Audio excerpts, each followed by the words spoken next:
basically. It was a right-hander, very fast, high-speed third gear corner, definitely closer to the 120s. This is the armor that did not get touched because I was on the right side of the S1000RR. And this is the armor, right onto my elbow. And you went down, you clonked your head. You were kind of out under the bike, probably close to 3 digits speed-wise. Well over 3. Well over 3 digits, and just that's when both ends fell off, when the carcass rolled on the rims.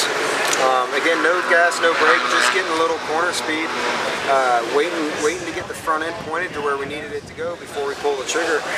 So at about 53 degree of lean, instantly onto the elbow. And I knew I was on my elbow because usually you don't ride on your elbow.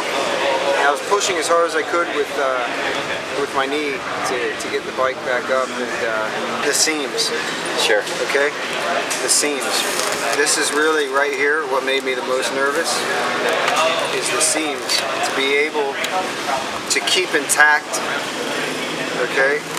I felt that this is just me, being a dumbass rider. I'm not an engineer, but this absorbed so much blow. I felt that it took a lot of the blow.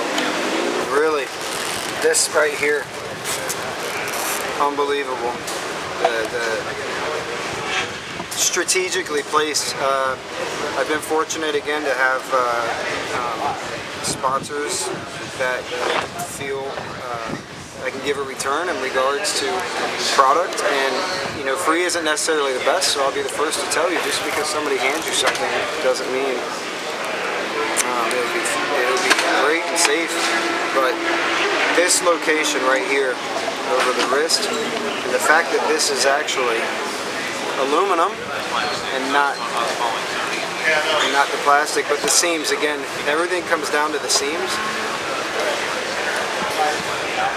It's just unbelievable. So, we've done a full video on the Victory, on the Jerez gloves. We talk about features, we talk about benefits. You've seen me line different things up and break down, when you come into making an investment in Suitor gloves, you talk about the different price points and what you're going to get as you go up the food chain.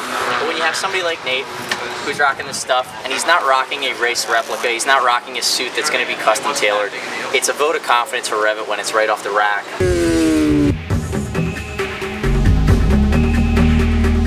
That season was just, it was a whirlwind. It was so fast, and I still pinch myself as if it never even happened.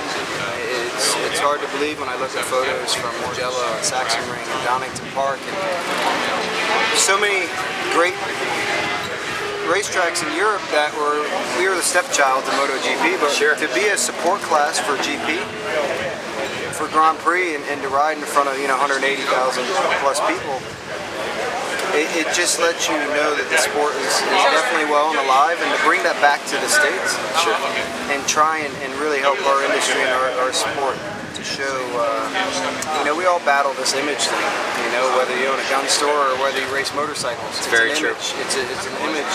So to get back to what you asked, to race in Europe and to watch 40 identically prepared R1100S's on the exact same tires, suspension. Why is that guy in front of me? Why is he pulling away from me? Sure. And to be able to watch the exact same bike, BMW, it just opens your mind, and you learn. You learn to learn, actually. You learn to have patience. You learn to sit back and take in more than you put out. Sure. And then the progression to come back to the States, I noticed instantly right away at the start of a race, going into turn 2 basically. It's the same as if it was lap 5. It's a light switch, either you're on or you're off. If you can pull that gap on the opening lap, they might run they might actually run just a hair faster lap time in some of the CCS races in the different classes that we're in the boxers in, or the RR, but if you can just crush that opening lap, that's the difference between Europe and here.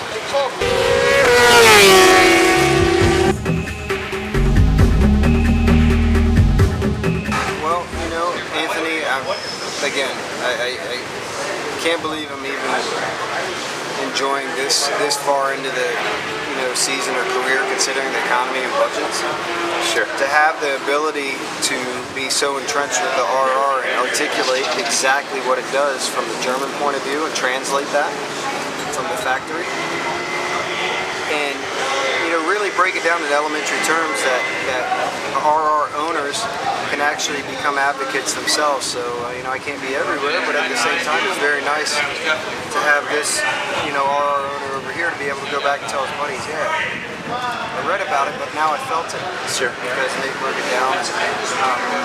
So a lot of PR events, a lot of good guerrilla marketing. Sure. But aspirations and goals, absolutely. I'd love to race AMA. I'd like to at least spend one season. Many folks feel like kind of... Attention in the garage, please. Blue Group riders, this is your courtesy 2-minute call, which you're not going to get any more of because I'll be out riding. You all have watches, cell phones. Yeah, let's put gas. You are always out the top of the hour. Hold on a second. All right. Let me put this away. That goes for yellow too. No, it's totally cool. All right, Nate. It's too hot. Buddy. I appreciate you taking the 20 questions, man. It was great. Thanks, buddy.